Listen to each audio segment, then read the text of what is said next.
What's going on, guys? Welcome back to the channel. Appreciate you guys tuning in for another video.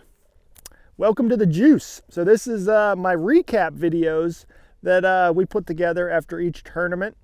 So if you guys are new to the channel, make sure you hit that subscribe button. You know, we're really trying to grow the channel right now, so we'd appreciate you hitting the subscribe button so you don't miss out on any future videos. So like I said, the juice is my recap video from each tournament, and the juice is presented by Fish USA. So all the rods, reels, line, tackle, everything we're about to talk about, there's direct links in the description down below to head over to Fish USA and pick up this exact tackle. If you guys are heading out, want to catch some smallmouth using the same tackle that I use in tournaments, you can check those links down in the description down below, and really appreciate all you guys. You know, we've seen a massive uptick in the number of people clicking those links and using those links to shop at Fish USA, and we really appreciate that, and I know Fish USA really appreciates that as well. So definitely check out those links in the description down below. But if you guys are ready, let's jump in and we'll run you through the entire tournament on the Detroit River for stop 6 on the Invitationals.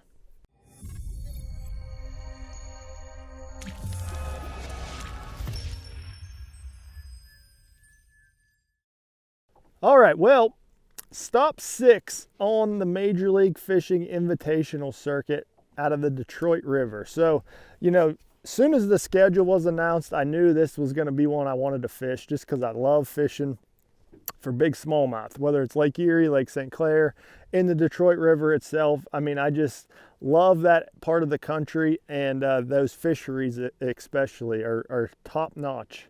Some of the best fishing in the country. So I knew I wanted to be a part of this tournament, and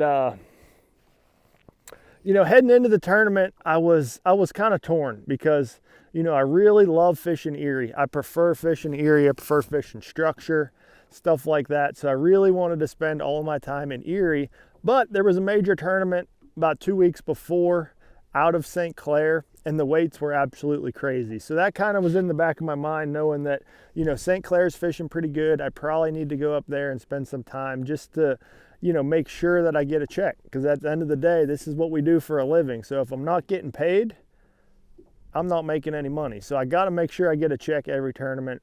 And, you know, that's kind of where I was playing that game in practice. I was torn. Like, I really want to fish Erie, but I know St. Clair is probably more consistent and get a check. So I was going back and forth with that. So day 1 of practice, I head out and I fish Lake Erie. I had a pretty good day. I had, I think 23 pounds worth of smallmouth, but I only caught like 6 good smallmouth. I think I caught 10 bass total, but only 6 that were over that 3-pound range. And, you know, that was in like a 12-hour day. So that kind of had me scared to run out there during a tournament day where we only have, you know, 7 hours of fishing by the time you factor in an hour run out and an hour back. So, you know, that kind of had me a little spooked. So I decided to spend the second day and third day of practice in Lake St. Clair, and I was able to find, you know, a pretty good group of fish. Really 2 groups of fish. I had one on the Canadian side and one on the American side. And in practice, I was catching some pretty good quality. So I had 23 pounds one day of practice and 21 pounds the other day of practice. So I felt really good about my chances going up there to St. Clair. And, you know, at the end of the day, the fish just kind of left me. You know, I kind of put all my eggs in the Canadian side. One, because the fish were a lot dumber. So whenever you seen one, put a bait in front of one, he went right to it and ate it just about every time. Whereas the ones on the American side, they were a lot smarter. They had seen a lot more baits, so you had to get pretty tricky with them. And I was getting maybe 1 out of 20 of those to bite. And like I said, on the Canadian side, it was pretty much every one you saw, they bit. So I kind of went towards that. And, you know, I figured if I just caught enough fish, I would end up catching 5 of those 4.5 to 5 pounders throughout the day. And that just never materialized for me. I think I had 20 pounds even on day 1 and then 19.6 on day 2, and finished up 33rd place. Just missed the day 3 cut. Now, it's not up to my standards, but overall great tournament. We got a check, you know, the top 50 get a check, so that's always important. Now let's dive into the juicy stuff. This is what you guys want to hear, is all the baits. So really I had I had two different baits. I basically threw a drop shot and I threw a minnow, jig head minnow. I had 2 rods rigged with a drop shot and 2 rods rigged with a minnow. Now, for the drop shot setup, we'll start with that because that probably put the bulk of the fish in the boat. I threw 1 bait, 2 colors. You guys see me throw this all the time. This is the only bait that I really throw on a drop shot for smallmouth. That's just the shad-shaped worm. So I was throwing natural shad. That's that color right there. And then throwing my exclusive color, which is Becker's Magic Juice. Right there. Man, those stink. I got them soaking in some scent, and man, they're smelly.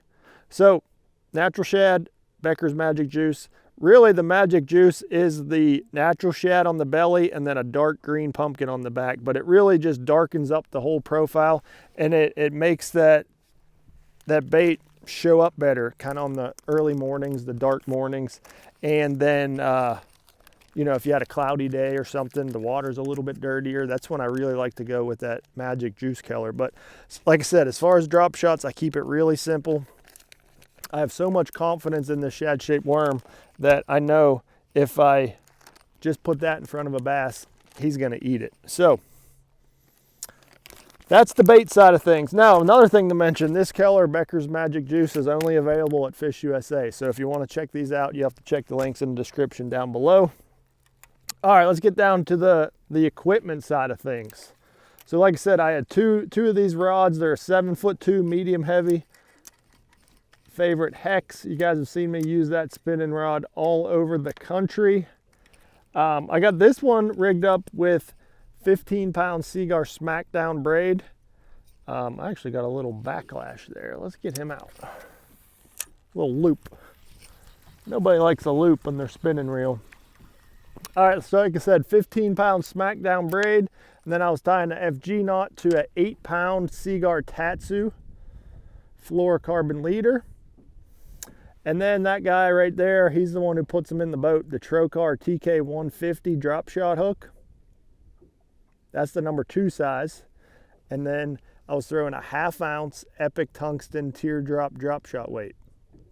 Just wanted a 1/2 ounce, something to get to them really fast. You know, I was targeting these fish with live scope, so whenever I'd see one, I'd throw it, and I wanted it to get down there extremely fast. And honestly, a lot of the fish would see it falling and come up and eat it on the way down. So it was really simple fishing. It's almost power finesse fishing is what I like to call it, because it's all about covering water and making as many casts as you can in front of the fish. And you know, generally by the end of the day, you got 5 good ones. So that was the drop shot setup with the shad-shaped worms.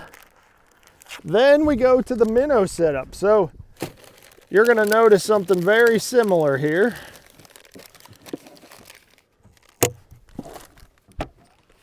We were throwing a minnow